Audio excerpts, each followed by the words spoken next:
BNP চেয়ারম্যানের রাজশাহী সফর শেষে নওগাঁ রওনা হবার কথা রয়েছে এবং সেই গাড়ি বহরের সাথে আছেন আমাদের সহকর্মী শফিকুল হক। আমরা যুক্ত হচ্ছি তার সাথে।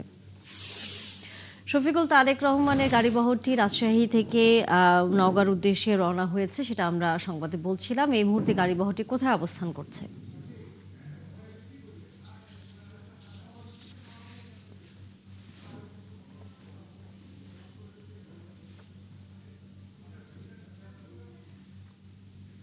কোথায় অবস্থান করছে যদি বলতে হয়, ঠিক একটু আগেই কামারপাড়া বাজার যে এলাকাটি রয়েছে সেই এলাকাটি অতিক্রম করেছে তারেক রহমানকে বহনকারী যেই লাল বাসে করে তিনি যেই নওগাঁর উদ্দেশ্যে যাচ্ছেন সেই বাসটি। এবং আমরা যেটি জানতে পারলাম যে এখান থেকে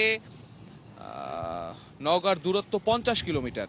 সেক্ষেত্রে নওগাঁ পৌঁছাতে হয়তো আর 40 থেকে 45 মিনিট সময় তার লাগতে পারে। এবং নওগাঁর যে এটিএম খেলার মাঠটি রয়েছে সেই মাঠে তারেক রহমানের নির্বাচনী যে জনসংযোগ, সেই জনসংযোগের আজকের দিনের যে দ্বিতীয় কর্মসূচি সেই কর্মসূচিতে যুক্ত হওয়ার কথা। এবং ইতিমধ্যে আপনারা খবরে যেমনটি দেখাচ্ছিলেন যে রাজশাহীর জনসভায়, নির্বাচনী জনসভায় তিনি বক্তব্য রেখেছেন এবং সেখানে পদ্মা ব্যারেজ নির্মাণ করা সহ বেশ কিছু প্রতিশ্রুতি তিনি দিয়েছেন রাজশাহী কেন্দ্রিক। এর পাশাপাশি আগামীর বাংলাদেশ নিয়ে তার যে পরিকল্পনা, সেই পরিকল্পনাগুলোও কিন্তু তার বক্তব্যে তিনি সেখানে উল্লেখ করেছেন। এবং সেই রাজশাহীর জনসভায় আরেকটি বিষয় তিনি জোর দিয়ে বলেছেন, যেটি হচ্ছে নির্বাচন নিয়ে ষড়যন্ত্র হচ্ছে, সেই ষড়যন্ত্র মোকাবেলায় সবাইকে সজাগ থাকার আহ্বান সেখান থেকে তিনি জানিয়েছেন।